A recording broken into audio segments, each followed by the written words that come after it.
చేయాలో అని. Right madam. మనకి ప్రస్తుతం డివి రావు గారు కూడా జాయిన్ అయ్యారు. డాక్టర్ డివి రావు గారు అడ్వకేట్, ప్రముఖ అడ్వకేట్. డివి రావు గారు నమస్తే అండి.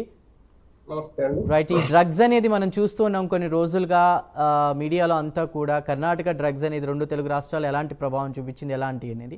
సో అసలు ఈ డ్రగ్స్ అనేది ఏ స్టేజ్ నుంచి స్టార్ట్ అవుతుంది, వాటి ప్రభావాలు ఎలా ఉంటాయి అనేది ఇప్పటి వరకు డాక్టర్స్ అదేవిధంగా సైకాలజిస్ట్ ఇద్దరు కూడా చెప్తూ ఉన్నారు. అయితే దీనికి లీగల్గా ఎలాంటి యాక్షన్స్ ఉంటాయి సార్? దాదాపు ఈ డ్రగ్స్ కేసుకి సంబంధించి ఇప్పటికే 86 మందిని కూడా అదుపులోకి తీసుకున్నట్టు, వాళ్ళకి నోటీసులు కూడా ఇచ్చినట్టు చెప్తున్నారు. ఒక 8 మందికి. ఇందులో సెలబ్రిటీస్ ఉన్నారు, కొంతమంది రాజకీయ నాయకుల పేర్లు కూడా వినిపిస్తున్నారు. లీగల్ యాక్షన్స్ అనేవి ఎలా ఉంటాయి? జనరల్ గా ఇందులో ఏంటంటే 2 టైప్స్ అఫెన్సెస్ ఉంటాయి. ఒకటి వాళ్ళు ఏంటంటే కన్జ్యూమర్సా, లేదనంటే సెకండ్ వన్ వాళ్ళు ఏంటంటే పెడ్లర్సా అన్నది ఫస్ట్ డిసైడ్ కావాల్సి ఉంటుంది. సో వాళ్ళు కన్జ్యూమర్స్ అంటే వాళ్ళు ఏ పర్పస్ మీద తీసుకోవాల్సి ఉంటుంది, ఎంత క్వాంటిటీ తీసుకున్నారు, అదేవిధంగా వాళ్ళకి బ్లడ్ శాంపుల్ కూడా పంపిస్తారు. సో దీన్ని బట్టి వాళ్ళకి హ్యాబిచువల్ కన్జ్యూమర్సా లేదనంటే అంటే సిచ్యుయేషనల్ గా వాళ్ళు కన్జ్యూమర్స్ అయ్యారా అన్నది కూడా కన్సిడర్ చేసుకోవాల్సి ఉంటుంది పోలీసులు ఇవన్నీ కూడా. ఎందుకంటే ఇవన్నీ కూడాను 21, 22 NDPS యాక్ట్ కింద కేసెస్ రిజిస్టర్ చేస్తారు వీళ్ళని. సో ఇక పెడ్లర్స్ విషయంకి వచ్చేటప్పుడు కూడాను క్వాంటిటీ అనేది చాలా ఇంపార్టెంట్. అంటే వాళ్ళు ఏ పర్పస్ కోసం దాన్ని వాళ్ళతో క్యారీ చేస్తున్నారు, విధంగా ఏ క్వాంటిటీ, ఆ క్వాంటిటీ అనేది కూడా ఇక్కడ వాళ్ళ మీద యాక్షన్ తీసుకోవడానికి అనేది చాలా ఇంపార్టెంట్. అది ఎందుకనంటే అది జనరల్ గా బిజినెస్ పర్పస్ మీద వాళ్ళు క్యారీ చేస్తున్నారా, లేదంటే as per the advice of the doctor carry చేస్తున్నారా, లేకపోతే ఇంకో విషయం మీద క్యారీ చేస్తున్నారా, నిజంగా వాళ్ళు దీని మీదే వాళ్ళు ఏమన్నా బెనిఫిట్ పొందుతున్నారా, ఇవన్నీ కూడాను చాలా వరకు తీసుకోవాల్సి ఉంటుంది.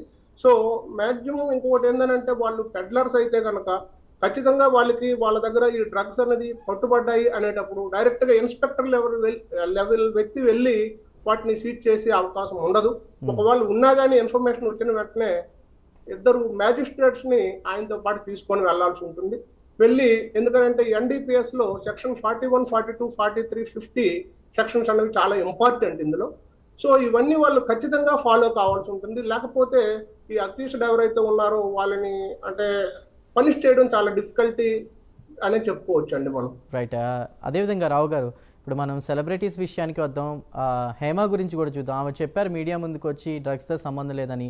కానీ అక్కడ చాలామందికి కూడా వాళ్ళ బ్లడ్ శాంపిల్స్తో పాజిటివ్గా కూడా నిర్ధారణ అయింది. వీళ్ళందరికీ కూడా నోటీసులు ఇచ్చారు. మండే వాళ్ళ అధికారుల ముందు విచారణకి హాజరు కావాలని చెప్తున్నారు. ఒకవేళ హాజరు కాకపోతే ఎలా ఉంటుంది పరిస్థితి? వీళ్ళకి ఎలాంటి శిక్షలు పడే అవకాశం ఉంది? ఒకవేళ దీనిలో కనుక మీరు అన్నట్టు కన్జ్యూమర్గా ఎప్పటి నుంచో అలవాటు ఉన్నా, లేదా కొంతమంది జనరల్గా పార్టీస్కి వెళ్తూ ఉంటారు, అక్కడ డ్రగ్స్ ఉంటాయని తెలియదు, అలాంటి వాళ్ళు ఇరుక్కుని వాళ్ళు ఉంటారు, వాళ్ళకి ఎలా ఉంటుంది శిక్షలు? కానీ సాధారణంగానండి వీళ్ళు యాక్చువల్గా కనుక నోటీస్ ఇచ్చినప్పుడు వీళ్ళు దానికి రిప్లై ఇవ్వచ్చు డైరెక్ట్ గా వెళ్ళి. కానీ లేదనంటే వాళ్ళకి కనుక పోలీస్ అంటే స్పీడ్ ఉంటుంది కాబట్టి వాళ్ళతో పాటు ఒక అసిస్టెంట్ ని తీసుకొని వెళ్ళి, లేదంటే లీగల్ అసిస్టెంట్ ని కూడా తీసుకొని వెళ్ళవచ్చు. వాళ్ళు వెళ్ళి వాళ్ళు ఇన్ఫర్మేషన్ అంటే వాళ్ళు ఏదైతే ఉందో దానికి చెప్పాలనుకుంటున్నారో ఆ సమాధానం చెప్పొచ్చు వాళ్ళు.